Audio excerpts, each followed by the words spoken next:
నిఘా TV news కు స్వాగతం. నిఘా హెడ్లైన్స్ కు స్వాగతం. ఈ రోజు వార్తలు చూస్తున్నట్లయితే ప్రైవేటు బడులు మూతపడాలి, పాఠశాల బలోపేతమే కాంగ్రెస్ విధానం.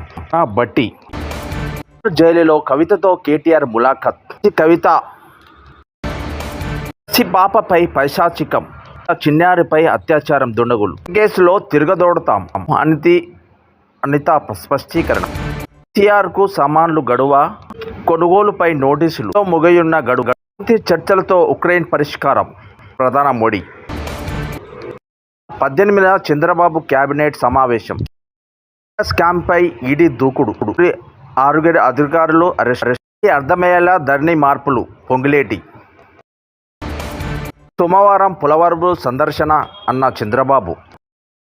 అందుబాటులో ఉంటానన్న వైఎస్ జగన్ మోహన్ రెడ్డి. ఈ ఎన్నికలపై కేంద్రం ఆసక్తి. త్వరలోనే కేబినెట్ ముందుకు గోవింద్